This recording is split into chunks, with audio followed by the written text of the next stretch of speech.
Hey everyone, welcome back to Two Spot Monkeys Live. Joining us here for episode 62. Happy to have you here joining us for this episode. I'm Tom, joined as always by Jim. Jim, how are you? I am doing well. How about yourself, Tom? Awesome. Excited to connect today with you this week, record this episode. Lots of stuff happening in the world of pro wrestling. Lots of WWE related content on the docket for us today, which is a departure from the last few weeks. But they've been making some news, so I almost was going to say they deserve us to talk about them. That would have been a stretch. That's a stretch. I don't know about deserve, but it seems right that we should spend a little time chatting about them. We'll get to AEW again probably next week. Tom, you're a little behind on the AEW show from this week, so we don't want to spoil that, although you've seen a little bit of it. I will say one quick AEW comment, since you have seen the Punk promo. Daniel Garcia and Punk obviously have a match scheduled for Rampage here on Friday, which I thought it was a little bit weird that Punk said, "I'm going to wrestle for you tonight," and then said Friday on Rampage, which we all know Rampage is taped, but there was a weird continuity piece to that. I agree with you. But Garcia this weekend, he wrestled Davey Richards last night at Beyond Wrestling. He also has Punk then, quote unquote, tonight, Friday night on Rampage. Of course, it was recorded Wednesday, whatever. But then Saturday and Sunday, he faces Alex Shelley for another company. I'm sorry, I don't have them in front of me. And then the next day, he faces Minoru Suzuki. So 4 nights, the guy gets Davey Richards, CM Punk, Alex Shelley, and Minoru Suzuki. Garcia's got himself a coming out party coming on this weekend, I think. Yeah, I think we talked about Daniel Garcia before, and like if there was a wrestler that you can invest in like stock, he's a guy that I think that you definitely would want to. The question for me will be, is it going to be a year from now, 2 years from now, or 3 years from now where he really like hits? And again, and that's not to say he's not hitting now. He clearly is, but like I think he's only like growing in what he'll become because of all these opportunities, which is kind of cool. Absolutely. I was thinking this morning, for whatever reason, as I was kind of prepping in my head for this podcast, and which I actually did for a couple of minutes, which is probably more than either of us have prepped for this in some time, I think. And I'm putting myself right on that. I'm not calling anybody out. It's our research team. They really need to fall on the sword here. Just, man, crackpot, if anything. There's been trios titles rumored for quite a while in AEW, and hopefully those will hold off a little while. There's more things going on. Don't want to say too much, but Daniel Garcia in 2.0 would make a lot of sense as trios champs at some point down the road if that does happen. And if I ever thought that I would say that 2.0 would win titles in a major wrestling organization, I would tell you were crazy, because I am not a huge 2.0 fan, but that would actually work for me. So we'll see. Maybe down the road, maybe that comes in 22 or further. We'll see. I don't know. The Bucks seem to be making a lot of noise about wanting trios titles. That might just be them trolling a little bit too. Who knows? Because they do enjoy doing that. But Super Click makes a lot of sense also. Super Click or Super Elite, as Tony and JR called them on. Which I was like, that was the 4 of them, right? So the 4 of them are the Super Elite. We have 19 different names for this possible right? faction. Yep. So you're the Elite, you're the Super Click, and then you're the Super Elite. So all the iterations. Right. And then the Elite Click. We have to figure out who those people are. I will say, last AEW thing, because you have seen it. Holy cow on the 8-man tag. We'll talk more about that in a week. Fun. Lots of fun. That was crazy. Yeah. Well, we are going to talk some WWE. They had the WWE Draft that started a week ago and ended on Monday. First gripe. I'm going to start with the gripe, getting it out of the way. Okay. And let me not say it's the first, because it may not be the only. Let me just say how frustrating. So you're all right. Yeah. Let me just say how frustrating it is, at least from the way I process the draft, for them to go, we're holding the draft, but these rosters don't go into effect for 3 weeks.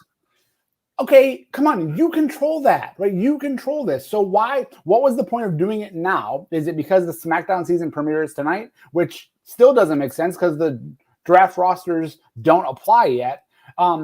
I don't know. It's just I didn't like that. I didn't really like that at all. And I understand like maybe you did that because hey, we have Crown Jewel and we have things that may have guys who are on different brands, gals on different brands intersecting.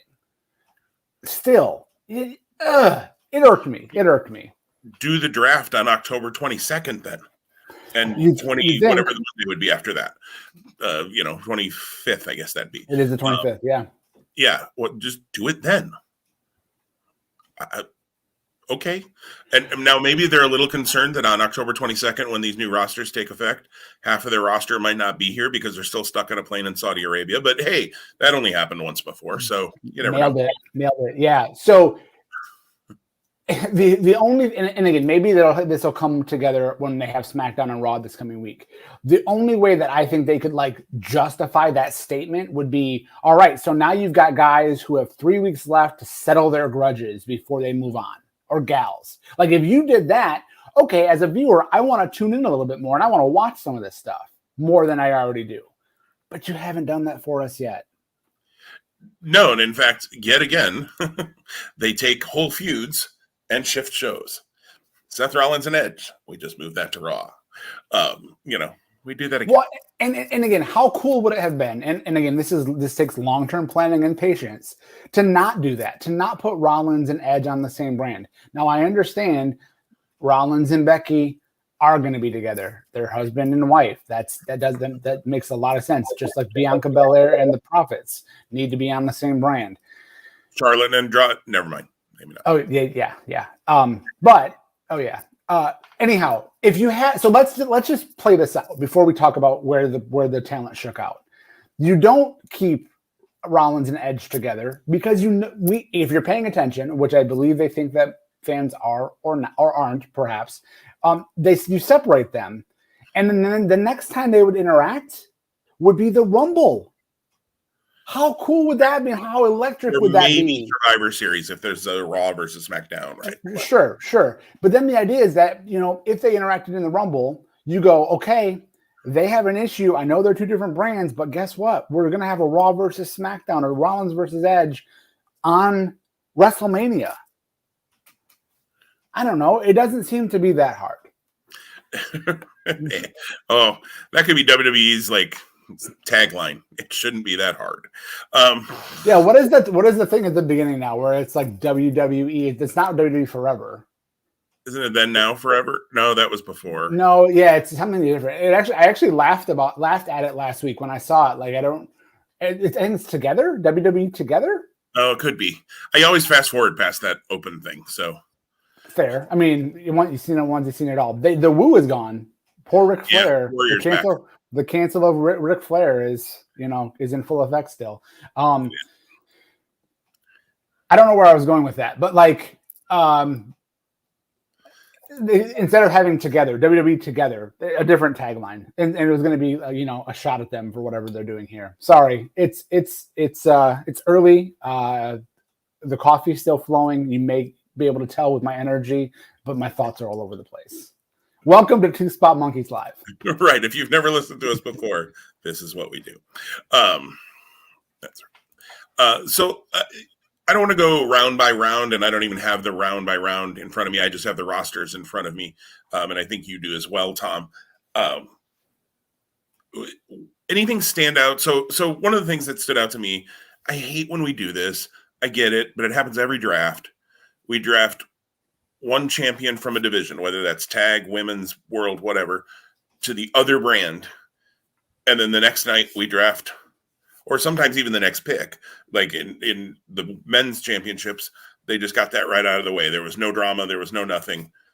Reigns, Big E, we're done. Good. That's where the champions are staying. So a way to not create any sort of drama at all. I remember when there was an undisputed champion, Brock Lesnar, who got drafted to SmackDown, and there was a week or so of drama around, oh my gosh, what's Raw going to do? They don't have a world champion. He's exclusive to SmackDown. That was cool. I was wondering what they were going to do, and then they created a title and handed it to Triple H, which was stupid. They had a great opportunity to tell a fun story and crap the bed. But welcome to WWE. But So we did that this time with the women's division. We moved Charlotte Flair over to SmackDown. There's stories out there that Fox wanted Charlotte on SmackDown. Whatever, fine. And then we just, on Monday, Becky tells everybody she's the number one pick before. And I love how the commentators tried to well, now that's not official. Nothing's ever been officially said. We don't know for sure. And with the first pick, Raw takes Becky Lynch. Again, so Becky says she's the first pick. Your commentators say it's not official. We'll see what happens. Maybe don't make her the first pick. I know she should be. I get it. But again, you're just telling a story. It's not real. So it's not, oh my gosh, we didn't take Becky. Now SmackDown's going to steal her. Let a little drama play out. Let Becky be all mad that she didn't get picked in the first round. I don't think that hurts Becky. I think it actually plays into her character. And you even have Adam Pearce and Sonya Deville say something like, well, you're a huge star. Absolutely. You're the top of but they don't really want to deal with your attitude. Okay. And then she gets taken in the second round, maybe, or maybe even the third. And both brands are letting her drop because they're just tired of dealing with big time Becks or big bucks Becks or whatever it is she's calling herself now. I think it's big time Becks. That makes more sense than big bucks Becks.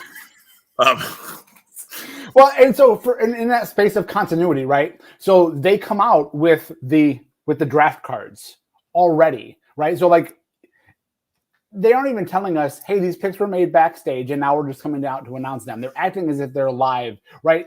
That kills it for me because if you've watched any draft in the history of a draft, that's not how it works. The commissioner, the person announcing the picks, doesn't come to the stage with 4 picks loaded up, ready to go, right? So connect those dots for us, WWE. That's a little bit frustrating because then there's a little bit more drama.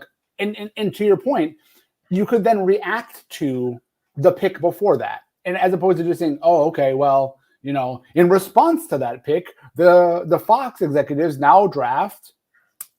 Right. Which they've done in the past with when Mick Foley was Raw and Daniel Bryan and Shane were Mick and Stephanie, were Raw and Daniel Bryan and Shane were SmackDown when they kind of reinstituted the split. And they had a red and a blue podium up there and they went back and forth with picks. And so you got that reaction from each side. Now, we don't have a GM on each show, and I'm okay with that because I think that got overplayed quite a bit. But you could still have, making picks for Raw. Adam Pearce is going to make the picks for Raw, and Sonya Deville is going to make the picks for SmackDown. They're both whatever WWE officials or whatever, but they're going to do that. Okay, so then you could do exactly what you just said, and Sonya could do, okay, if you're going to do the Roman Reigns Big E thing or the Charlotte Becky thing, Sonya takes Roman number 1, and Adam Pearce goes, well, I got to make sure we got a men's champion. So Big E, you're coming to Raw. You're staying on Raw, whatever. Coming to Raw because he wasn't on Raw. He was a SmackDown talent. He just won the WWE title. They never really clarified that. Now they have. He's on Raw. And they broke up the New Day again. Okay. So, yeah.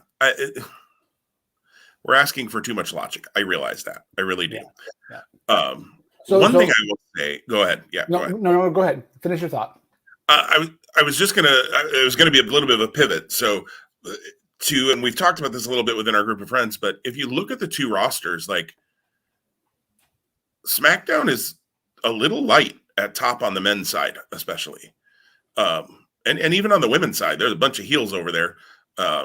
Not a lot of baby faces at this point, although they could change that, obviously, and flip people. Or, but on the men's side, especially, Roman's there, Drew McIntyre's there, Sheamus. When you start talking about world title contenders, Kofi, maybe, but I feel like they're going to leave him in the tag division, right? Right. My assumption. Do you strap a rocket to Isaiah Swerve Scott? I doubt it. Jinder Mahal. I'm with you. So I'm glad we're talking to start on SmackDown because that was going to be my kind of also trying to go. All right, so let's just look roster by roster and kind of name some of the things that we saw, some of the talents that might have changed. You named Swerve Scott right off the bat, right? So Hit Row, the entire faction, Scott, Top Dollar, Adonis, and B-Fab all get drafted. If I'm not mistaken, they were the first NXT talent of any sort to get picked last Friday night. I believe so. Right. So that's kind of cool, right? And the weird part for me in this is I don't think that they were done in NXT by any means. But moving them to SmackDown, they are fresh, and they have been one of the more enjoyable acts and parts of NXT pre 2.0 and post 2.0, even though we're still in the infancy stage. So I'm excited for that opportunity here on SmackDown, and for them. I think Swerve Scott ends up getting lost in the shuffle, unfortunately. I don't see him being a top tier talent. Not that he can't be. He has the ability. He can talk. He can perform. I think his size is what's going to stop him because of the WWE mindset. I think I wouldn't be stunned if a year from now, Top Dollar is the only one that's still employed. And I hate that because I think Swerve has star written all over him. I think Adonis has something there. And BFAB is so early into her in-ring career that I don't think it's even fair to really. I mean, I've seen her twice, I think, in the ring, if I remember right. She won like a squash match and then had that no DQ match last week with Elektra a week ago. Maybe there's been another in-ring, but not much from BFAB in the ring yet. So super early. And we'll see if they even use her as an in-ring talent on SmackDown, or is she just part of the entourage of Hit Row? Yeah, I think it's going to be interesting to see how Hit Row gets used. I agree. There's a lot of potential with Hit Row on SmackDown. We'll see if they actually tap into it. Sticking with NXT guys for a second, and I know you definitely think that Vinnie Mac is a big fan of one Ridge Holland.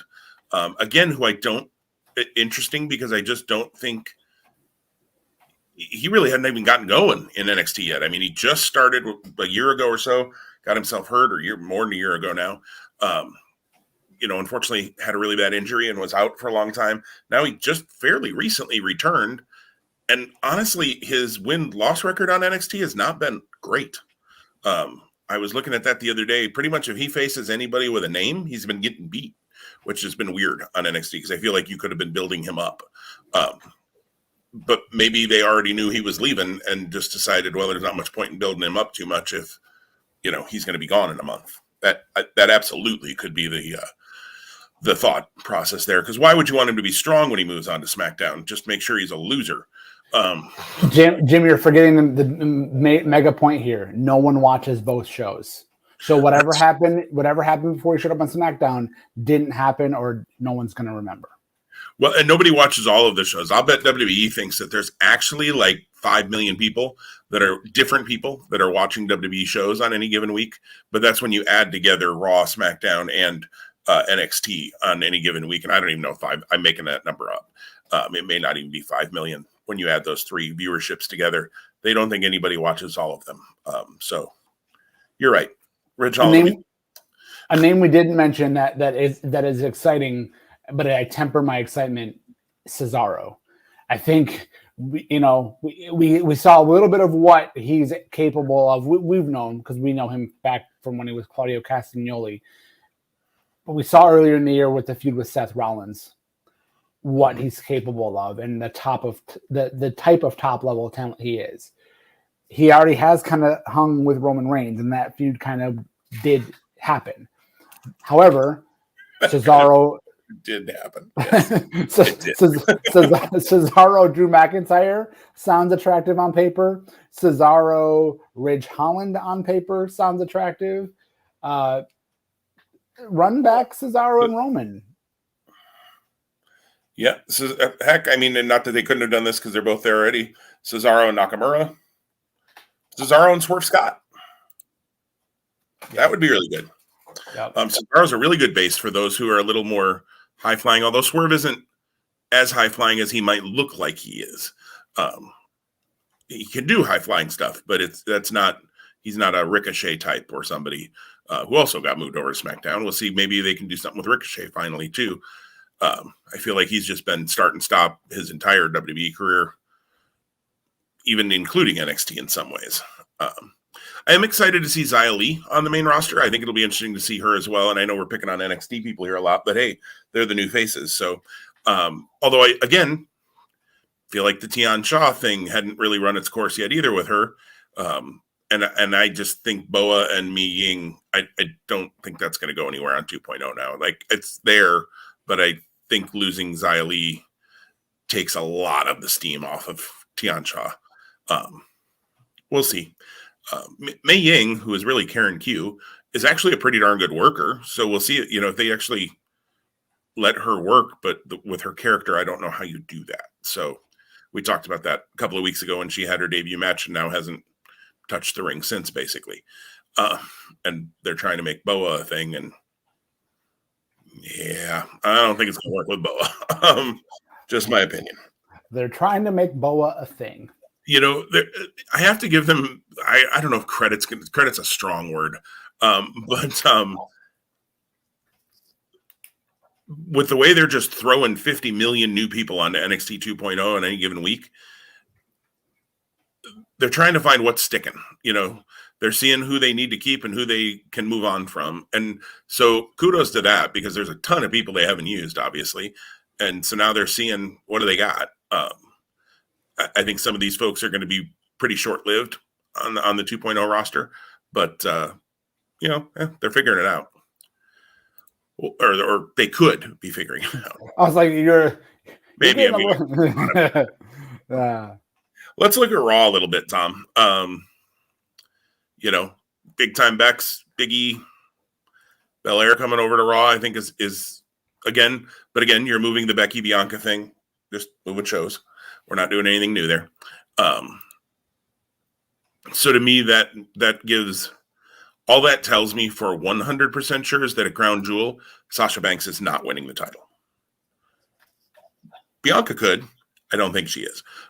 Spoiler alert for our upcoming picks for Crown Jewel down the road here. But I guess in some ways, maybe that's good. Maybe it's not, because if Bianca stayed on SmackDown and Sasha stayed on SmackDown and Charlotte Flair's on SmackDown, then that match is a complete foregone conclusion on Crown Jewel.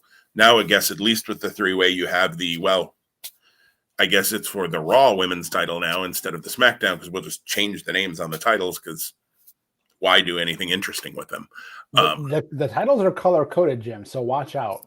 Well, last year, though, at the last draft, the New Day and Profits, I think, just swapped. Profits just literally handed each other their title belts.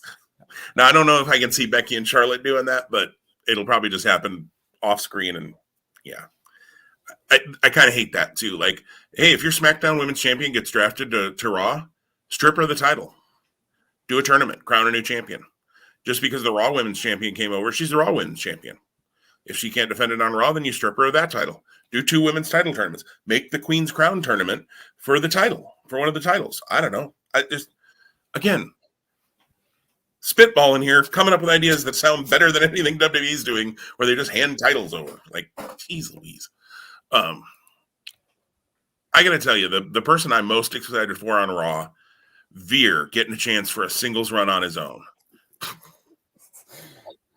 What in the name of... See you on main event, Veer. No doubt. Maybe no, Vince is going to try something with him, I think. I don't think they split him off for no reason. Now, do I think it's wise? Do I think it'll work? Do I think Veer's the next big thing? No. But I got to think they split him for a reason. And that they're actually going to try to do something with Veer. Maybe he will be the main event monster. I don't know. Gosh, did I just give him a nickname? Look out.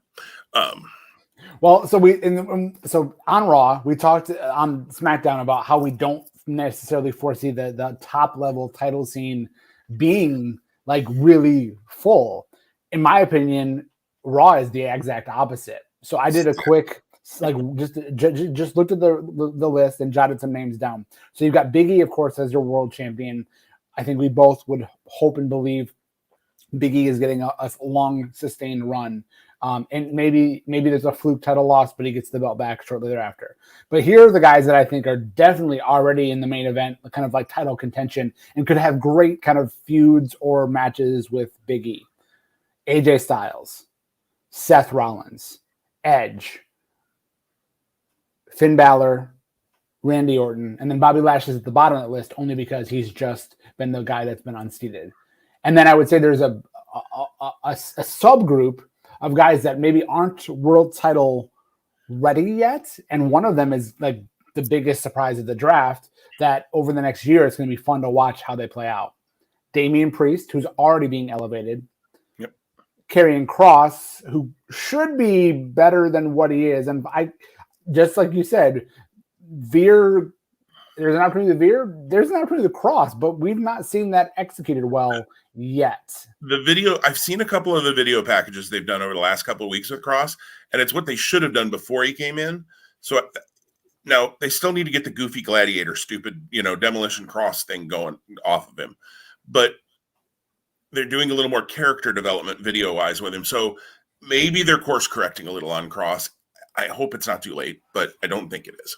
Yeah. The next guy was Bearcat Lee, Keith Lee. So hopefully, again, you don't give him the Bearcat name, and there's that history there to not begin to give him the opportunity. And again, you and I probably are like, our appetites for Keith Lee are insatiable, right? And especially with what he's dealt with in the last year, navigating health, a health crisis, for lack of a better term.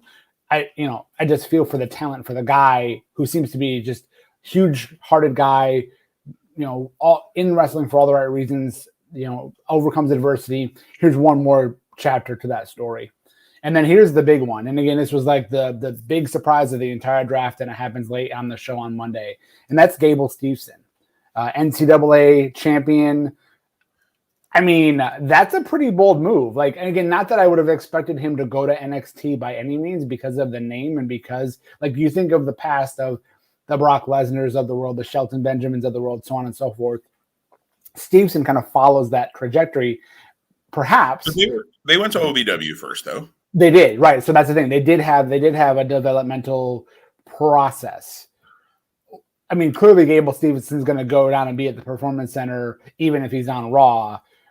But that guy's got to be greener than grass in terms of the pro wrestling world. So to have him kind of be on the Raw roster kind of from day one, it's interesting. They're looking at him as their next Kurt Angle. I mean, there's no question in my mind. That's what they're hoping. And I hope they're right. I mean, because Kurt Angle was awesome. So, I hope they're right about Stevenson. I'd put Riddle in that group as well as a potential person who could, and Kevin Owens even too. Although, they booked Owens so terribly over the last number of years but I don't think it would be hard to get him hot if you wanted to. I completely overlooked Kevin Owens. And also because of the rumors out there about him being potentially done in December, I kind of already resigned myself to the fact that he's out of here. Yeah. But who knows? Right. But WWE, if they wanted to, could get Kevin Owens hot. They could. He's absolutely got it. But I agree. And if he is planning on leaving the end of the year, then he's just going to be putting people over pretty much. Did you see the rumor, maybe the wrong terminology, that they were thinking of splitting up the Street Profits? I did. And I actually thought they were going to. They were the most likely team in my eyes to get split up. Partially because I saw Montez Ford coming to Raw regardless because Bianca was coming to Raw. So, this time sometimes they've done this where they've split couples and it's like Vince is just doing that to test them or something. This time they didn't. They kept couples together. Going back to Keith Lee, Mia Yim also comes over to Raw. They're engaged or married. I know they got engaged. I can't remember if they've been gotten married yet, but they put that out there publicly. So we're not, divulging any sort of secrets like you and I know anything that other people don't know. But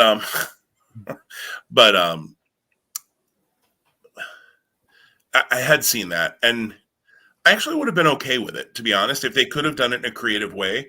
I think Angelo Dawkins could have been the one who gets lost in the shuffle. He could be the Marty Jannetty, if you go back to the old the Rockers adage that gets used when tag teams break up. I think Ford has got star written on him. I don't know that I see Dawkins as a single star. Maybe he'll prove me wrong. And I think they might yet split on Raw, but yes, I had seen that. Interesting. The teams they did break up, they broke up Natalya and Tamina. They broke up Veer from Jinder and Shanky. They broke up Mason T-Bar. There's a guy who T-Bar is on Raw now. I've seen some things that say he may go back to Dominic Dijakovic. Is that no? Yeah, Dijakovic was his name in NXT. Dominic Dijak was his name in ROH. Okay, I was trying to remember which one was the ROH name and which one was his. And it was that wasn't Donovan Dijak. I think it was Donovan Dijak, and now he's Dominic Dijakovic. Good Lord.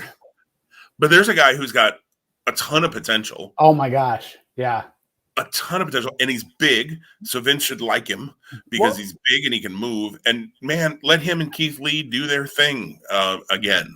Not that Keith Lee's been on the south trajectory since this time, but you look at both of those guys, and they had the match they had at TakeOver Portland, which was right before the pandemic started. And like you could arguably say, those guys, the future is so bright. And then you look where we are now, 18 months later, and you're like, holy cow. And again, there's things that have been out of their control, right? And they can't control that.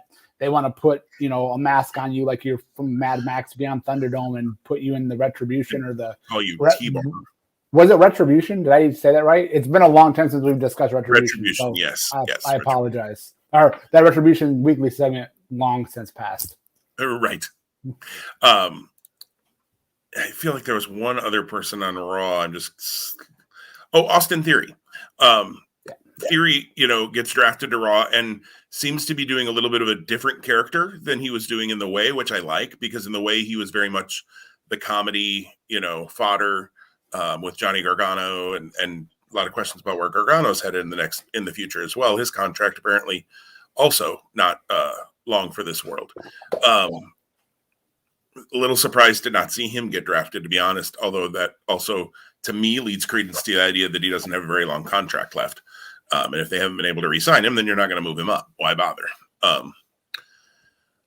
But Austin Theory, I think, Theory's been considered a future top guy since he came into Evolve, and since he's been with WWE as well. So I think it'll be interesting to see, he had that cup of coffee with Angel Garza and Andrade, mostly Angel Garza, back right at the beginning of the pandemic time frame, back in the no fans in the Performance Center with one big fan. But anyways, WrestleMania, yes. I mean, he had a WrestleMania match. Austin Theory has worked WrestleMania. It happened to be the least attended WrestleMania ever in history, but that's not his fault. So it'll be interesting to see what they do with Austin Theory. The fact that, was it Ray that he dropped? Jeff Hardy. Jeff Hardy, which Hardy's moving on. So, okay, Hardy's moving on, and Hardy was scared of Brock Lesnar. Not a good look for Jeff Hardy. But anyways, although Jeff Hardy also talking about how he might have more of an ego and more of a, so I don't know if we're going to get healed Jeff Hardy here. It seemed like maybe that was coming when he beat Cross the very first week with Cross and put his feet on the ropes. I don't know. Maybe an edge to Jeff Hardy will be interesting on SmackDown. I know I'm jumping all over the place. But the piece that, so you and I talked about the rosters not taking effect until October 22nd, which also happens to coincide with the fact that tonight on SmackDown, we start the King of the Ring. Love us some tournaments, Tom and I do. So King of the Ring and Queen's Crown. Wish they would announce the full brackets, and maybe we'll see those tonight on SmackDown. But they haven't announced the full brackets yet. They have announced, however, the first Queen's Crown match, which is Liv Morgan against Carmella, because we haven't seen that 900 times. They're going to settle their feud here in the Queen's Crown tournament. They could. And I'm trying to remember Liv. They both are going to Raw. So we'll see that again. But in the first King of the Ring first round match, Sami Zayn takes on Rey Mysterio. I said Dominic when Tom and I were, before we recorded, it's Rey Mysterio and Sami Zayn in the first King of the Ring match. Don't know whether these are 8-person or 16. I'm guessing they're going to be 8-person tournaments because we have to get to the finals at Crown Jewel, which is only a little over a couple of weeks away. So we got to move pretty quick through these tournaments. So I can't see them being 16, which I hate. I wish they'd be 16, but why would we plan ahead enough to run a 16-person tournament that we could have started 3 weeks ago? Sorry, I'm asking too much. King of the Ring, we don't have the field, so it's a little bit hard to predict, Tom, but I know you have a thought on who could be Queen's Crown. I'm sorry, she's not Queen of the Ring. Queen's Crown winner, and I like your thought. But any thoughts early on who Queen's Crown winner or King of the Ring might be? That sounds weird to say Queen's Crown. Yeah, so I think this is an awesome opportunity, bottom line, for WWE to bring a talent up or to reestablish a talent. So That's what these tournaments should be for. Right. So the idea is you're helping to make someone or rejuvenate someone. So my pick for my pick or my wish for Queen's Crown would be Shayna Baszler. I really enjoyed the way they've booked her recently. Again, as I've stated very clearly and loudly on this podcast before, I had been kind of disenfranchised from watching the WWE product. The draft happening Friday of last week, Monday of the following, got me to watch some more. I actually watched the entire episode of Raw this week, and I didn't go, I hated that. I also didn't go, I loved that, but it was what it was. In that, though, I was able to catch up on the story they're telling with Shayna Baszler being just, again, this beast and this limb taker, if you will. I think this is an awesome opportunity if she can have a really strong, decisive tournament and come out in the end. She's already the Queen of Spades, so why not being Queen's Crown? I think that'd be awesome. And then not only that, because she's going to then retain herself on SmackDown, she sets herself up as a strong challenger, perhaps, for Charlotte Flair if Charlotte Flair does do a belt swap. She's doing a belt swap. I like Shayna a lot as a pick there. The only other person I could see, and maybe it's the finals, and again, I'm staying on the SmackDown side, is they seem to be wanting to do something with Naomi. The situation she's had with Sonya Deville over the last number of weeks. And honestly, if you look at that SmackDown side, she's probably your top babyface on the women's side right now, at least where people sit as far as heel babyface right now on SmackDown. So I could see Naomi or again, maybe Naomi and Shayna as the finals. That would be interesting. One thing I think is interesting, and I almost said this before we recorded, and then we said, no, wait, let's click record and stop having a podcast episode that we're not recording. Is we're going to have at least 2 women's matches this time in Saudi Arabia. Of course, it was a big thing a couple of years back when Alexa and Sasha, I believe, had the first women's match in Saudi Arabia. Does that seem right? I know Alexa was one of them. Natalia seems like the other, yes. Natalia. Yeah, I think it was Natalia, not Sasha. This time we're getting Becky, Bianca, and Sasha in a triple threat for the women's SmackDown women's title or Raw women's title. We don't know, whatever it's going to be called. And then we also have at least this Queen's Crown tournament final as well. Will Charlotte Flair work Saudi Arabia? It'd be interesting to see. Please don't let Charlotte Flair win the Queen's Crown. Please don't do it. Don't do it, WWE. I know you're thinking about it, Vince. Don't do it. I know they listen. No, they don't. On the men's side, I think it's interesting because I don't see anybody in that spot like Shayna is, where I think you could really elevate somebody or somebody's ready to be elevated, unless it's like a Finn Balor or something like that. The 2 names that are popping to my head, and I'm popping over to Raw on these, maybe because I think one will be SmackDown, one will be Raw, but that may not happen either. I think Bobby Lashley could win King of the Ring. I think that could be, and just keep reestablishing him and keeping him strong. Or Seth Rollins would be my other thought, because I think Seth Rollins as king in this maniacal, like psychotic, whatever he is right now, could just be kind of entertaining. But I don't know. What are you thinking on King of the Ring, Tom?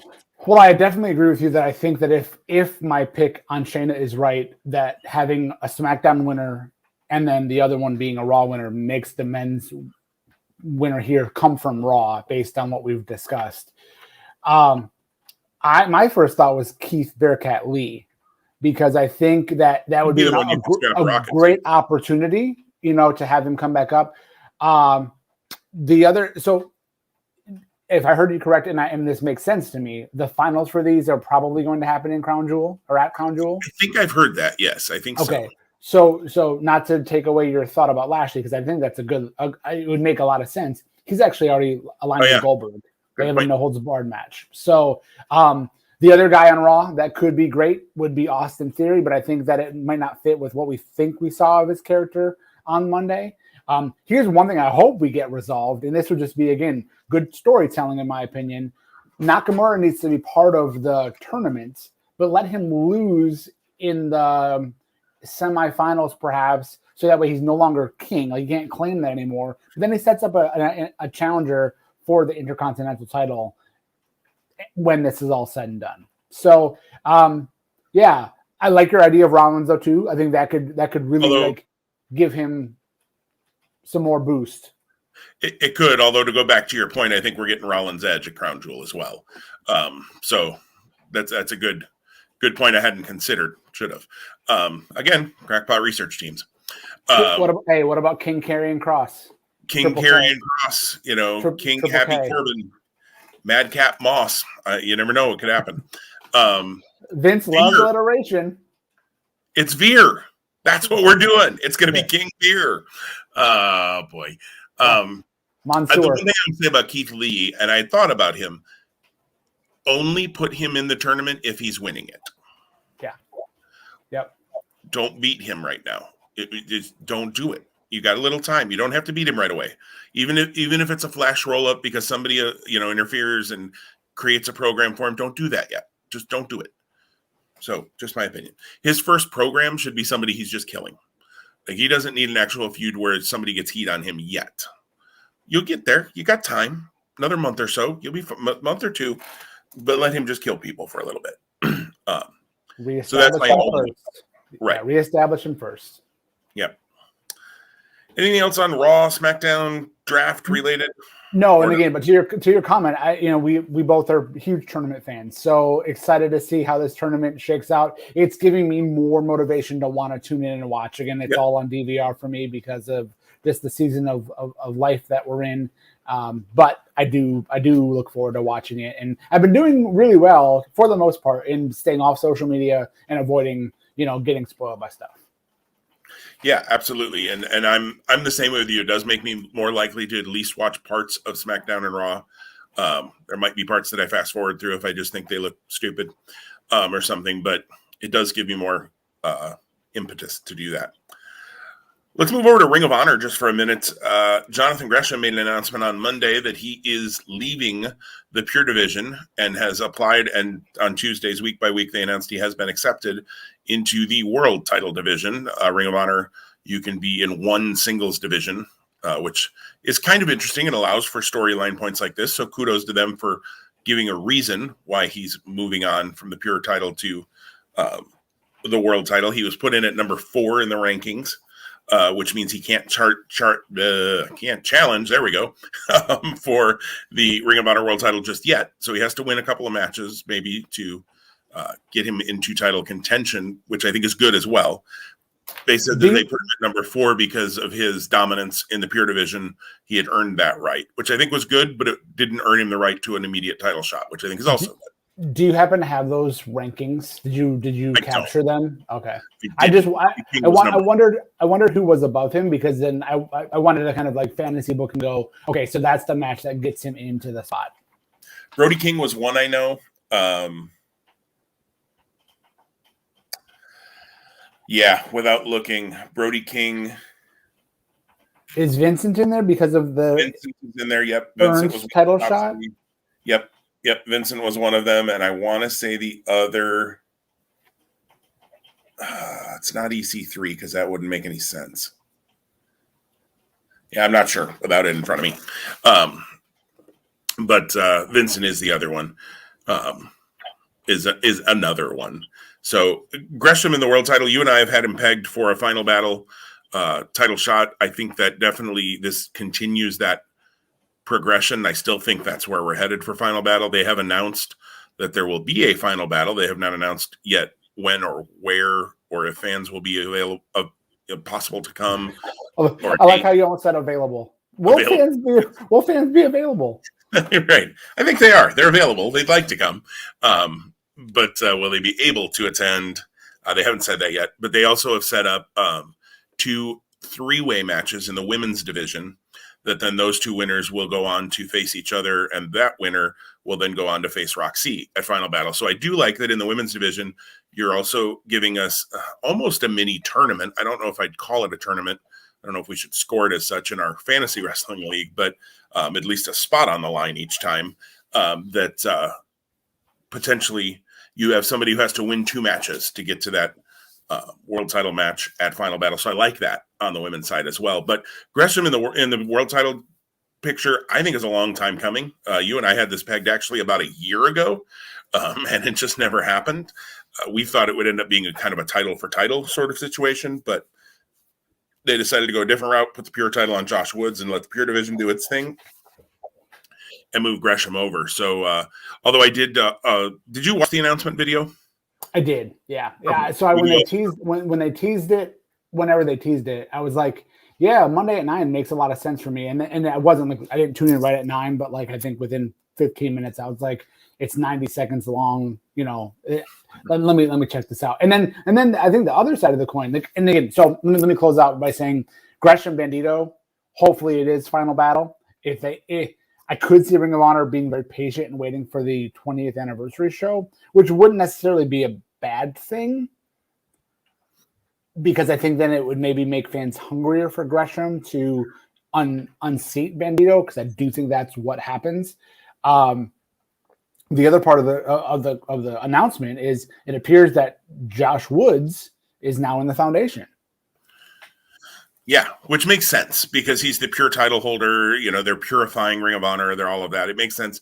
It also gives Woods a little more story than he has on his own. And so he can get involved in feud matches, in, faction warfare, I guess, for lack of a better word, when that stuff happens. I think it'll be interesting to see who rises to get a shot, at Final Battle. To the pure title. Right now, I know Brian Johnson is the number one contender because he won that pure gauntlet. Whatever. Johnson's getting beat. He's not winning the pure title right now. I like Johnson a lot, but he's not winning the pure title. He'd be a great TV champion down the road, I think, actually, because he can talk so well and he's not bad in the ring. I think he'd be actually a really good TV champ down the road. But he's not winning the pure title from Woods. I think it'll be interesting to see. I would like to see, honestly, if he wanted to go into the pure division, Chris Dickinson in the pure division, who can really wrestle very well. Yes, he does the violence stuff too, but is a really good wrestler. Dickinson and Woods could be really fun to watch. I don't know if they can build that for Final Battle or not, but it would also play into the whole Violence Unlimited Foundation thing now, since Woods is in the foundation. So, be interesting. Yeah, without a doubt. Well, Tom, we have a couple of minutes left, so maybe we'll hit a few of these. You don't know what's about to happen, other than I told you this might happen. In that I was looking for a little bit of what can we do that's a little different, and I thought, well, if we got some time, I'm going to do something called Tom's Topics, and you're welcome to flip this back on me sometime in the future, Tom, since you didn't know it was coming. But not really word association. Don't want to steal our friend Jeff's thunder over at the Honorable Mention. I know he does a word association when he has guests on, but kind of similar to that. So I'm going to throw a topic to you, Tom, and just kind of first thought, and it doesn't have to be just one word. If you want to expound on it all, you can, that's fine. And maybe I'll share my own thought too. I haven't really given these a lot of thought. I just kind of jotted down a few different things and we'll see what happens. So I got a little ticker called Tom's Topic across the bottom for those watching on YouTube.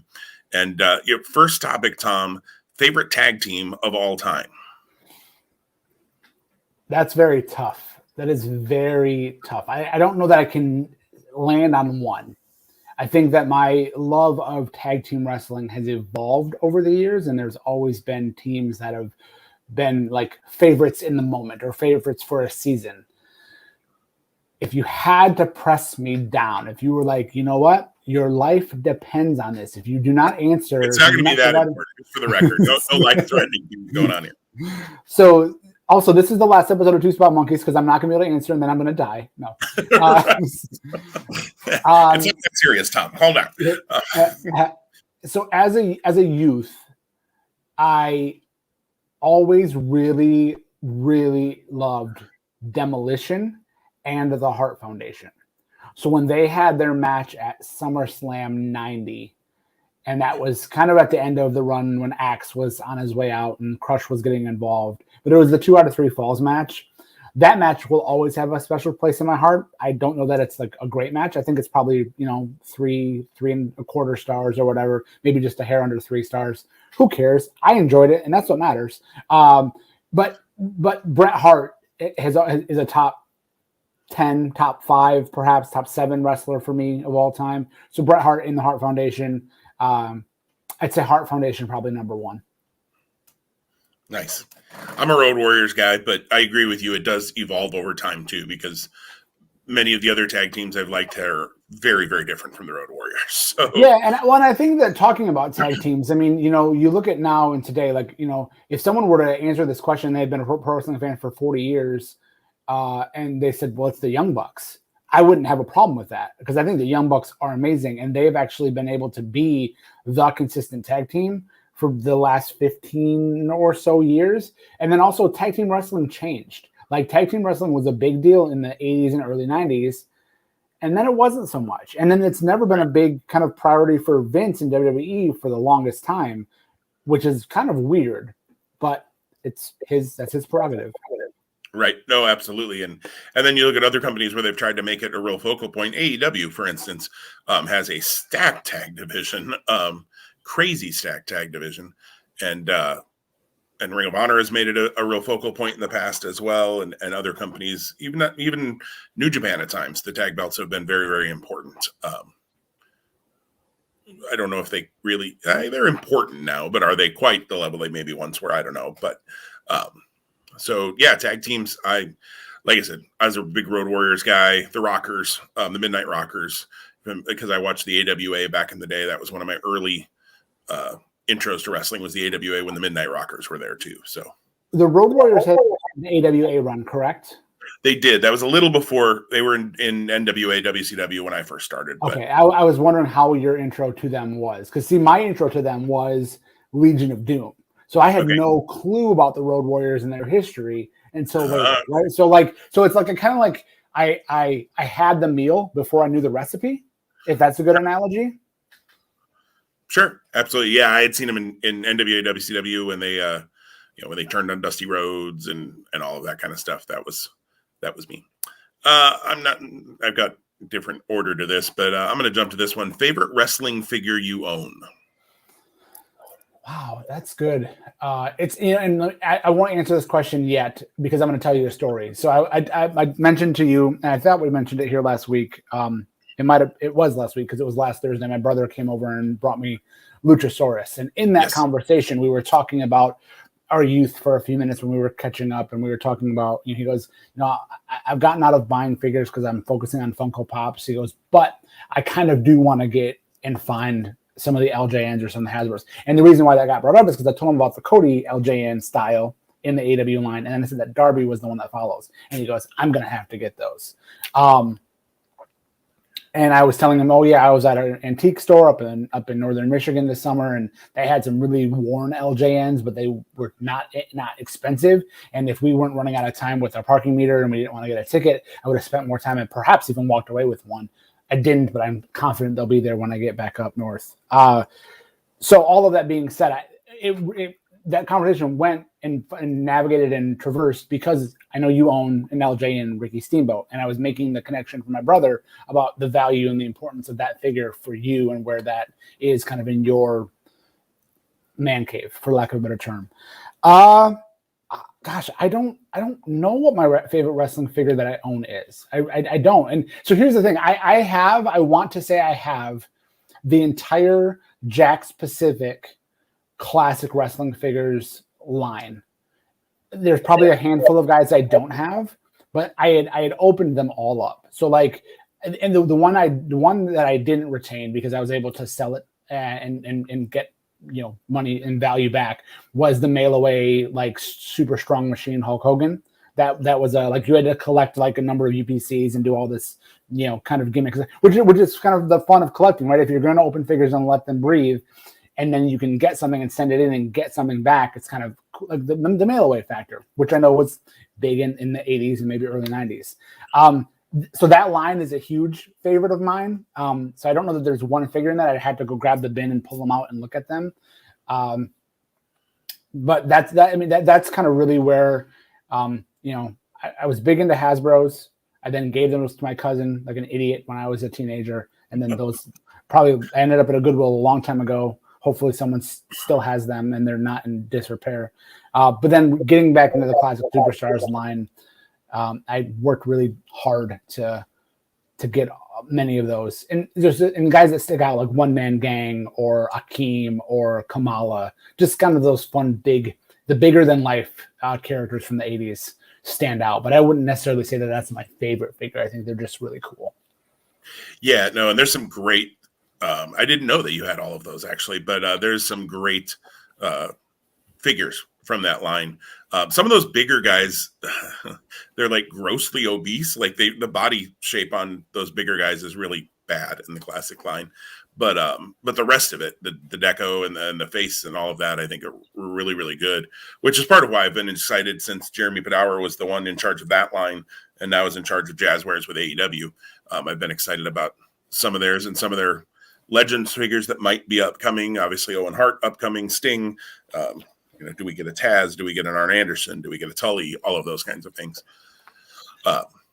Yeah, mine's probably either the LJN or the Hasbro Ricky. The Hasbro I have on card, mint on card. The LJN I don't, because I just don't have that much money to spend on a wrestling figure at this point. So he's loose. But other than that, yeah, it's my Ricky collection. I still have a couple more Rickies I need to get to have one of all of his figures, but the ones I don't have are not cheap currently either. So that's why I don't have them. Last question, because I know we're up against some time here, and I think you might have had something like this on Jeff's podcast. I apologize if I'm copying a question, but it was something I was thinking about. Wrestling bucket list item that you still hope to experience. That's awesome. Yeah. So again, I'm incredibly fortunate, I think, and I owe a lot of that fortune and that favor to you and to other friends that I've been able to make through wrestling, because without our connections, I'm not at WrestleManias and I'm not at WrestleMania weekends and other events that happen. I've been to a Royal Rumble at Joe Louis Arena, which is no longer the place that hosts Red Wings hockey. I'm trying to remember. I don't think they've imploded it yet, but that probably will happen in the future, like the Silverdome did in the Detroit area. I've been to 2 WrestleManias. I kind of kicked myself. I feel like when we were in Dallas a few years ago, I should have gone to WrestleMania, and I had the opportunity to kind of buy a ticket that afternoon. I wouldn't trade the experience that we had in a room with a bunch of guys watching that show. But again, knowing that like I may not get to a WrestleMania in the future. Again, it speaks to like just making memories in the moment. And that night would have been 2 different paths of memories. One would have been live at AT&T in person, and the other would have been what we did do. And they both have value, and one's irreplaceable. So I'm thankful for that. I haven't been to a SummerSlam, and I haven't been to a Survivor Series. So those would be fun. But at the same time, I would want to go to a Survivor Series like in 1989 or 1990 when it was team versus team. So strive to survive. Yeah. Yeah. Like that to me wouldn't, it would just be like, oh, that's cool. This might sound weird only because like, it seems like it should be something that can happen pretty quickly. I think right now for me, my bucket list thing is getting to an AEW show. Mm-hmm. I don't know when AEW will run in Michigan. They've been seeming to run larger venues, so that actually speaks to some good opportunity. And again, it's always about timing. They just announced in the last week or so that their WWE is coming here for a super show the night before my birthday in December. And I had a pre-sale opportunity to buy tickets Wednesday night into Thursday. They formally go on sale today. I'm not buying tickets. The venue that they're at is like a 10,000 seat venue. They're not going to sell that out. So I can literally walk up the day of the show if I decide to, when we get to that point, and go. So I'm not worried about that. And as much as I'd enjoy being front row, and it's a super show and that's cool, I just can't see myself spending $115 for a front row seat for that right now. So yeah, I think it's AEW for me. And to make that even bigger, it'd be an AEW pay-per-view. And our listeners who know that I live in Michigan, they could be like, well, you idiot, Chicago ain't far from Michigan. What's the deal? Go to All Out, right?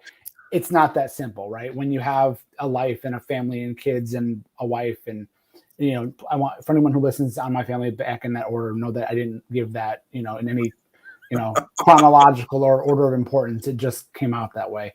So yeah, AEW. Tom's sorry, Karen, in case you're listening. This is her number one podcast on her feed. Absolutely, as it should be. For me, just without going too deep into it, it's either AEW. I was thinking that same thing, or PWG. I'd love to get to a PWG show someday. They seem to have, after what sounded like maybe until the end of the show, not a huge return show. Although it got really big at the end of that show, then it sounds like they had a really good, was it Three Mendes here was their latest show. Haven't announced their next show yet, which I think is intriguing that they haven't at least put a date out yet. But PWG would be, they've always had a place for me as far as wanting to see that live, and hard to get tickets. So from what I know, so maybe a little easier in the bigger arena now that they use, or the bigger theater that they use.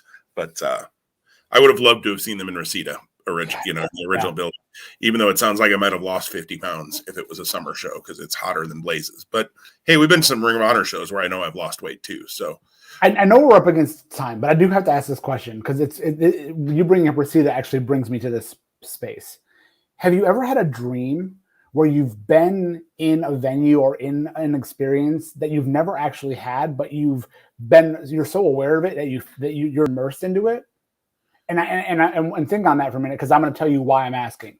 I literally had a dream that I was in a PWG show at Reseda, and I was walking around the venue, and I feel like I had that conceptualization of what it looked like and what it felt like and how my feet could be on the ground there because of all of the shows I watched and the atmosphere that was created. Yeah, I definitely have had dreams like that feel very real. And I had a dream that I was working WrestleMania, like I was in the ring.